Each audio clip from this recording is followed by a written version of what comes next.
গঙ্গার জল না নিয়ে কেউ যাবি না, সব একসঙ্গে বেরোবি। হ্যাঁ ঠিক আছে মা। এনে এটা 1 বোতল জল করবি, ওই পুষ্পটা ধুয়ে পুষ্পটা ফেলে দিবি জলে, আর ওই জলটা খাওয়াবি, কদিন খাওয়াবি। হ্যাঁ জলের সঙ্গে মিশিয়েও খাওয়াতে পারিস। ওকে খাওয়াবি, দেখবি একটু ঠান্ডা থাকবে। তারপরে মাদুলি নিয়ে যাবি, ওই জন্য একটা সিঁদুর কোটো নিয়ে আসবি। ঠিক আছে। বৌমার জন্য, বৌমার জন্য একটা মাদুলি আনবি, তোর ছেলের জন্য একটা মাদুলি আনবি। হ্যাঁ ঠিক আছে, মাদুলি করে নিয়ে যাবি। সেদিনকেই দোকানের জন্য করে দেবো। হ্যাঁ দোকানে যাতে বসে বেচাকেনা করে, ঠিকঠাক বন্ধু বান্ধবের সঙ্গে ছাড়ে। এই জল পড়াটা খাওয়া অনেকটা ঠান্ডা হবে। আর কবে নিয়ে আসবো?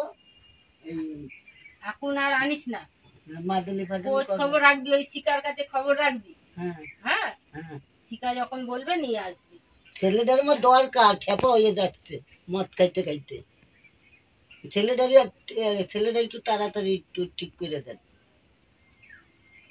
মাদুলি এনেছিস? মাদুলি তো আনি নেই, আমি মাদুলি তো আনি, আমি তো জানি না, এটা কিনে নিয়ে আসতাম। একটু ঝাড়িয়ে নাও, আজকে ঝাড়িয়ে নাও। মাকে বেশি রাখা যাবে না, মা কষ্ট হচ্ছে আজকে। ঝাড়িয়ে নিন আপনি, সামনে খেতে মাদুলি করে নেবেন, এতে জেনে নেবেন আমাদের কাছে ফোন করে জেঠিমার কাছে। ঠিক আছে। বিশ্বকর্মা মেন পুজোর দিন আসবেন, ভাদ্র মাসের পরের দিন মেন পুজো, ঠিক আছে? আনন্দের পরের দিন মেন পুজো, আসবেন। দাঁড়া মাদুলি করে দিচ্ছি।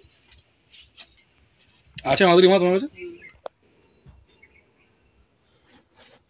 তো ছেলেকেই এখন করে দিচ্ছি খালি। হ্যাঁ বৌমার পরে করে নিয়ে যাবি। বৌমার পরে করে নিয়ে আমার এই যে যন্ত্রণা, কাজে যাইতে পারছি না, ওইটা নিয়ে আসবি তবে তো করে দেবো। ওটা নিয়ে চলে আসবি। হ্যাঁ এনে আমার ভক্তকে দিবি, আমার ভক্ত আমার নামে ঝেড়ে দেবে, ঠিক হয়ে যাবে। ঠিক আছে। হ্যাঁ ঠিক আছে। আর কাজকর্ম তো হচ্ছে না, হাওড়া যাচ্ছি আর ঘুরে ঘুরে আসছি। সর্ষের তেল নিবি, কর্পূর নিবি, আকন্দ পাতা নিয়ে আসবি। সর্ষের তেল না নারকেল তেল? না সর্ষের তেল আনবি। ঠিক আছে। পাতা কটা নেবো? কয়টা পাতা নেবো? নিয়ে আসবি না 5টা পাতা নিয়ে আসবি। 5টা পাতা। আর কর্পূর কি এমনি এমনি করলে এমনি বিক্রি হয়, আবার এমনি এই গোটা গোটা বিক্রি হয়? আরে গোটা গোটা গুলো নিয়ে চলে আসবে, দুটো হয়ে গেল। ওনাকে কাজ করতে দাও, এমনি কষ্ট হচ্ছে।